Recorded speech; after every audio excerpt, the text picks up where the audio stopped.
Good morning, good afternoon, good day, whatever the day may find you. My name is Rachel Mokanya, your finance lady.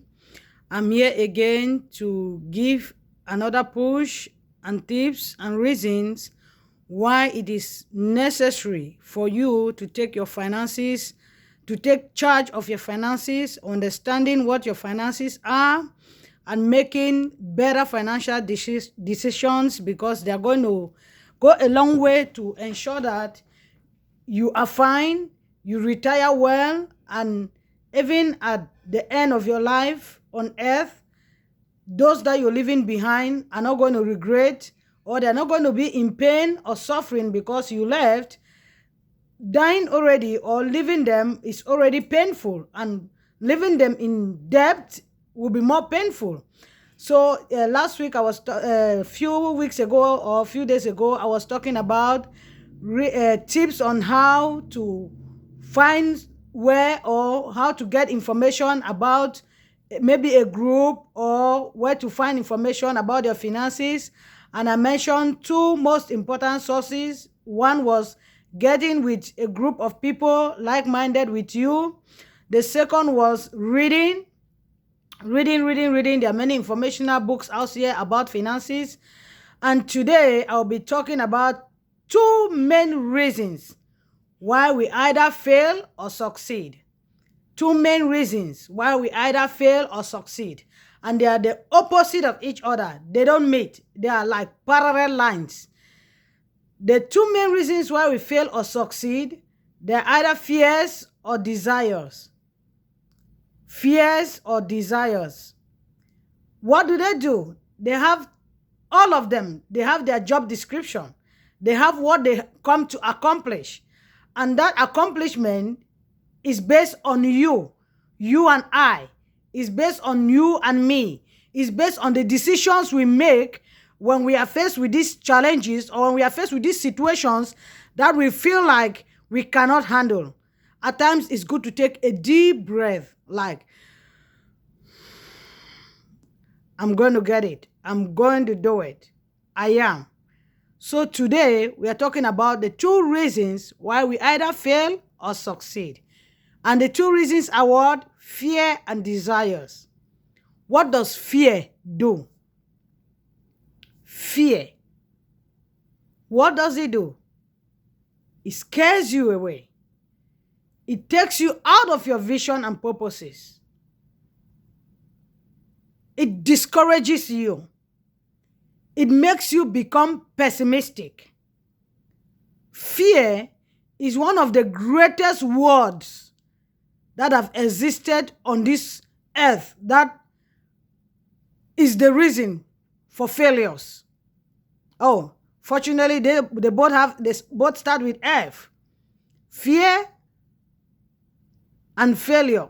So fear causes discouragement, optimism, shame, scariness, panic, a lot of stuff that comes with fear.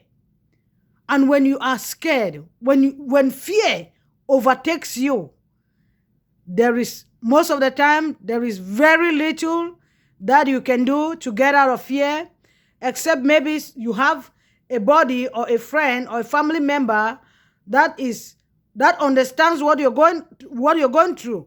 Because most of the time, the people that are overtaken by fear, they're even scared to express the fear. And everything is like, oh my God, what am I getting into? Oh my God, is this going to work? Oh my God, how am I going to do it? Oh my God, what do I do? This one is doing this. This one started and failed. This one did not succeed. That is what fear does. It brings a lot of negativity with it. It has a lot of negative energy that it is carrying. And with this negative energy, it is difficult. It is difficult.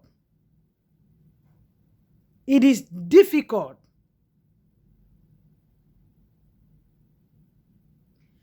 How do I define fear?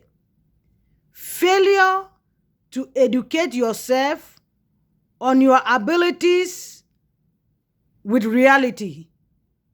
Failure to educate yourself on your abilities with reality.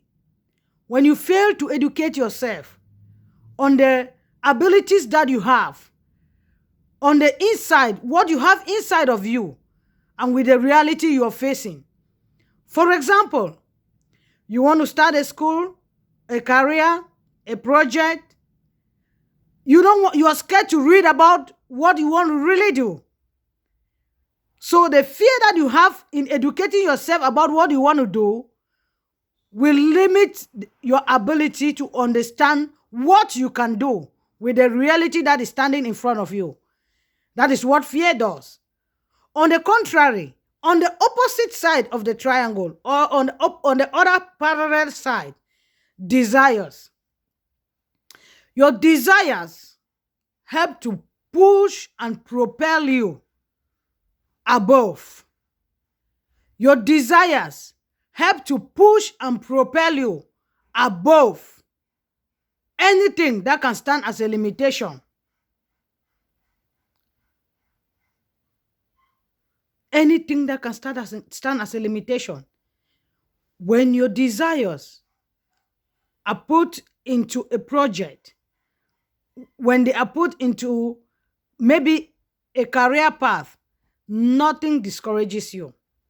You only think of the end goal, the end result. What are you going to achieve with what you're doing?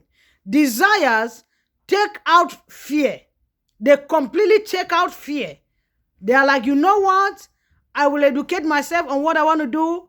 I will learn what I want to do. I will see my weaknesses and my strengths, and I will put the reality that I have in front of me, and I'm going to work on it. I'm going to work on my weaknesses and see how I can get better. On my strength, I'm going to maintain and improve on the things that I think they can help me a lot on the direction in which I am going. So desires, on the other hand, is what you need.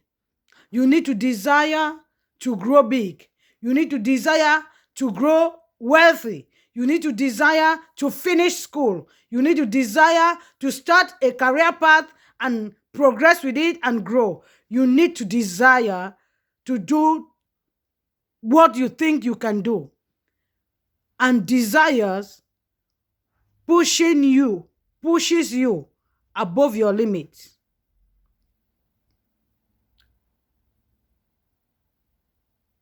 Desires pushes you above your limit. I'm still coming out with the definition of desire since I've not finished it. But desire is what pushes you, propels you to go above your limit. It doesn't create a hole or a circle for you to stand inside. No, it creates an opportunity, it's like an open door. That, for example, if you're given a blank check, what will you do with a blank check? A blank check is desire. You feel what you want in it. You write the amount that you want in that check. Desire is like a blank check. For example, most of the time, people say, I want this, I need this. But when somebody comes in front of you and say, what do you really want in this life? Many times, most of the times, you'll be stammering. That is what desire does. Desire is like a blank check. So you have to like, oh my God, this is it. This is what I want to do. There is no limitation. There is no fear here. There is no backing out. Desire grants you the grace not to back out, no matter how tough, because it keeps you focused on the end goal. It keeps you focused on the end result. It keeps you focused on what you're going to achieve at the end. It can be a project. It can be a career. It can be studying school. It can be starting a family. It can be traveling. You name it. This blank check of desire has been given to you. And on the other hand, a bad check of fear has been given to you. Now the choice is yours. Oh yeah, the choice is yours. The decision you make with this check will determine whether you're going to fail or you're going to succeed. And today I came to encourage you that make the right decisions that are going to make you proud at the end of it all. Fear is in front of you. Desire is in front of you. And the decision and the choice you make now will determine the tomorrow. Thank you so much. God bless you. Your finances is what you need to strengthen. So choose the right path for yourself, and your finances will understand and appreciate you in the future. And you will appreciate yourself for a job well done. Thank you so much. Again, don't forget to subscribe. My name is Rachel Mokanya, your finance lady. I am here to help. And together, we are going to make it. We were talking about what? Fear and desire. The two things that can either make you succeed with your finances or fail in your finances. And the choice you make with the two will determine the result you're going to have at the end of it all. Thank you so much. Be blessed. Bye-bye.